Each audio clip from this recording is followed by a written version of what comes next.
Yeah, it was a big win for us, obviously, after losing two one-possession games. I was telling Jay Billis today that, our league has been so many one-possession wins and losses, and that you can't overreact either way. I mean, a couple of weekends ago, we won a game that Carolina played better than us in, and we won by one possession. Then we won by one possession against Florida State. It could easily be two losses, just like the last two games we played could easily be two wins. And so what happens at times, people overreact. They overreact, and now everything is wrong. Whereas when you just won by one possession, everything was right.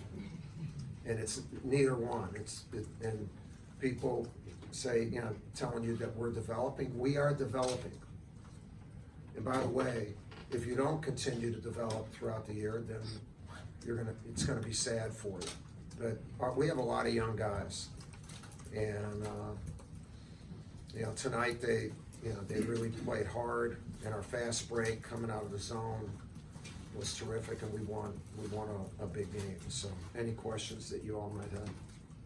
Were you planning on using the zone going in the game? In my mind, I did, but we didn't. We only had limited preparation for this game. When you play Saturday night in Charlottesville, and as hard as that game was, you can't do much on Sunday except walk through. And what we walked through defensively, we did not do at the start of the game. And Markel is magical with the ball screen. And you cannot defend it alone. You have to defend it with five guys, and we weren't doing it. And so the only thing we could do was, try to keep him out of our paint. Not just him, but the whole team. And, that worked for us. But the other thing it did, we rebounded well, and it gave us a fast break, because you can really fast break out of the zone. It also gave us an opportunity to play four perimeter guys where you're not matched up on two bigs. And where, like, Justin Robinson was terrific. His 2 threes were amazing, and goal wire. Those two kids gave us such a boost. And then in the second half, you could play either Vernon or J-Rob alone with the 4 perimeter guys. By the way, it's not often that you get a chance to be in the midst of greatness and someone who's a hero. And when I took over the U.S. team in 2006, the very first person who talked to our team is in this room. And he set the tone for talking about selfless service, because he's blind, and he was the head of a striker unit in Iraq. And he put his life on the line to save his unit, and he did. In talking to our team, he talked about service, but he also he made no excuses. He didn't say, wow, I shouldn't be in the Army, I should. In fact, he re-upped, and he became the first blind officer in the United States Army. He then graduated from Fuqua, taught at West Point, and he's not a very good looking guy, but he's right there. Scotty, will you stand up?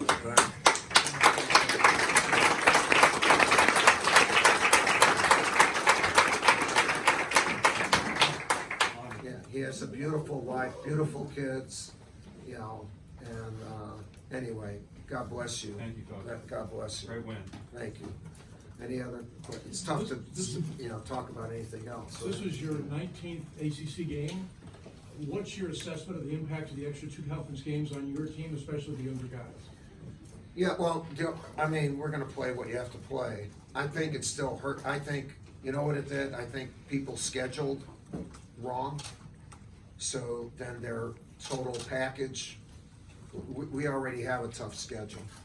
So that doesn't influence us. You got to be careful about it. We have a whole bunch of teams that are close, and maybe with 18, they would have played someone else too, or whatever. Instead, we beat one another. So, and I'm not a big proponent for it, you know, because it reduces our, you know, Bob, this morning, for some reason, I was in our conference room and I just turned on to doing my notes. In ESPNU, they show all of the state Duke games. And I'm watching, it's 1988, and it's me and Jimmy. And I said, holy crap. You know, first of all, how young we both were. And we're running around going nuts, and there's Corciani, Monroe, and Snyder and Ferry, and all that. And you could play national schedules, and that made our league. You know, it helped make our league, because everybody did it. And I'm not sure people will do that. We'll still try to do it a little bit. I know Carolina will, but still not a big proponent. I want to ask you about Justin Robinson. You said off the court he's been a leader and impacted this team in many ways throughout his time. What's made this the right time for him to impact on the court? What is he doing now? Yeah, well, you know, in the last month, he's just really played well in practice. But because, you know, we were backing up Vern with jab, and you're like, you know, J-Rob's, even for this game, he's on the scout team. Because he knows everything. Like John, Chris, Nate, whoever have the scout, when they get them all together, J-Rob is telling everybody, you know, what to do. And he has a voice that everyone listens to. And Chris Carrawell had the game for tonight, and what I allowed that guy to talk to the team first at about 36 minutes. And then I talk to him, and then they go out. And what Chris did today was put words on the board, not a game plan. And then he had J-Rob speak. And, you know, stuff like that. Just so to try to have everyone get ownership. And he's owned it the longest, you know, so, you know, terrific. You know, just what a good story. I appreciate that. Yeah, and I mean, no, what a good story he is. And of persistence. Yeah. Coach, you ran with the team to do handshakes after the game. Can you talk a little bit about, you know, what your thought process was, and is that something that you're trying to motivate the crazies, or are you trying to No, motivate to thank them. They were motivated. They gave us great support. And, you know, the 10th Village, Szewskiville, they've had so much, you know, rain, cold. It's been amazing. And I see them almost every day because they come up. Debbie is our liaison with them, and my daughter Debbie, and these kids are terrific. Are just terrific. And it was just thanks, you know, not to motivate them. What did you see happening to your team early in the game when everything seemed to be falling short, and were they just? Well, we didn't play defense, and look, we were knocked back with those two tough losses. So you just, no matter how much preparation, you just don't know.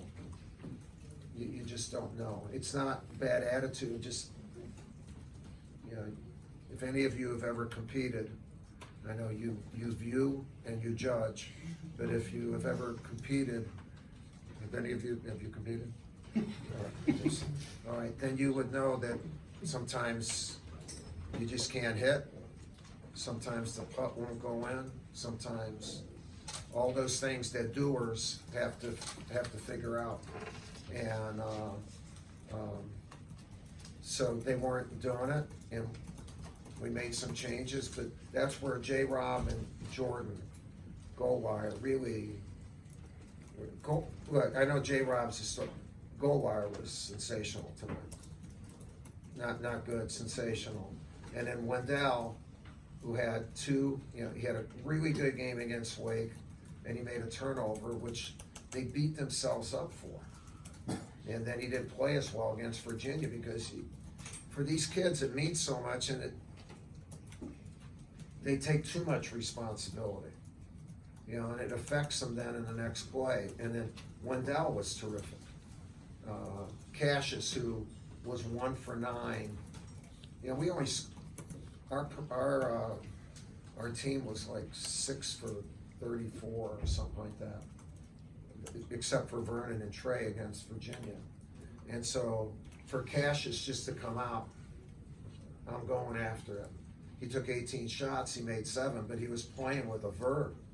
Like you're not hesitant. And with young guys, you just worry, are they gonna be hesitant? And they were not. They were not. So this was a really big win for us.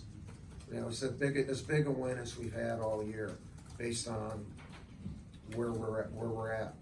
Anything else for Coach? Coach, you got 15 or 16 two-time team captains. Jack is one of them. What has he brought from a leadership standpoint? Yeah, he's How just, did he- yeah, he's just all in and helping and, you know, just all in. Do I look like a Catholic school guy? Just so you know, like, how many years ago? I'm 73. 58 years ago, this is how I would go to school. You have to wear, no blazers, but you have to wear a tie. And all boys school. And I'll tell you, this is a great story about this tie. Yeah, this is an amazing story about this tie. Over on Friday, Jerry Brown, my assistant, got a package, and I saw it on Sunday. And it's called Willpower Ties. And the kid is named Will Power. And he has cerebral palsy. He's about 20, he lives in Georgia. And he started his own business of ties, bow ties, scarves. And what he makes, he buys bicycles and equipment for other kids that have cerebral palsy. And so I know he's, you know, he watched tonight, and I'm sure he said, "Mom, we won because Coach K won." So I don't know if we should wear it again on Saturday. Huh? Yeah, it's a Coach K tie. Yeah, he named the coach. He's been a big Duke fan, obviously. Or maybe not obviously. He wasn't just hawking his tie. Don't put that in. And I'm not getting 10% for how many ties now are going to be sold in the next 48 hours. But if you do buy, you can get a 2-for-1 right now. Thank you.